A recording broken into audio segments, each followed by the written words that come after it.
আজকে আমার একটা ভাইয়ের প্রোফাইলে আমি কপিরাইট সমস্যা কিভাবে দেখা যায় আর সেটা কিভাবে ডিলিট করা যায় সেটা আমি তোমাদেরকে দেখাচ্ছি। প্রথমত প্রোফাইলটা আমি খুলে নিয়েছি। থ্রি ডটে ক্লিক করলে, থ্রি ডটে ক্লিক করার পরে এখানে দেখো সাপোর্ট ইনবক্স আছে। সাপোর্ট ইনবক্সে ক্লিক করলে, সাপোর্ট ইনবক্সে খোলার পরে সাপোর্ট ইনবক্সে খোলার পরে দেখো এখানে আছে রিপোর্ট অ্যাবাউট আদার্স আর ইউর অ্যালার্টস। ইউর অ্যালার্টসটা খুললাম। ইউর অ্যালার্টসটা খোলার পরে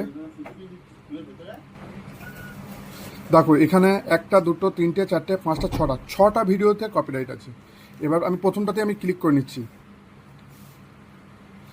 এটা ক্লিক করলে দেখা যাচ্ছে, দেখো কপিরাইটটা এসেছে মার্চের 16, 2024 আর পোস্ট হয়েছে কবে ভিডিওটা? ডিসেম্বরের 6, 2023। এখন এখান থেকে সরাসরি তোমরা ডিলিট করতে হবে না।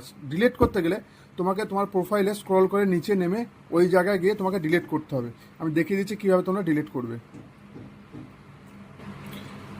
এইভাবে স্ক্রল করে নিচে যেতে থাকবে।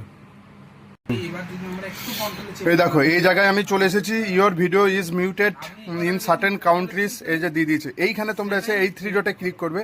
এই থ্রি ডটে ক্লিক করার পর এখানে দেখো তোমার এটা খুললাম। এখান থেকে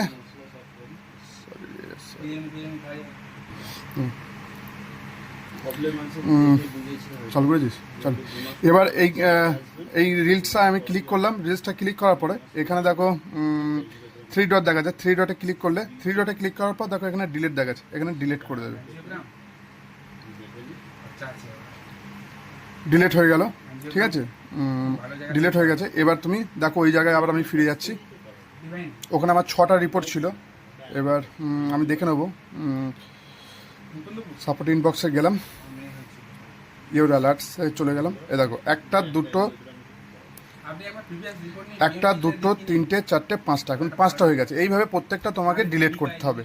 ওই টাইম লাইনের নিচে নেমে তোমাদের ডিলিট করতে হবে। তাহলেই তোমাদের প্রোফাইল কপিরাইট মুক্ত হবে এবং কপিরাইট মুক্ত রাখতে হবে।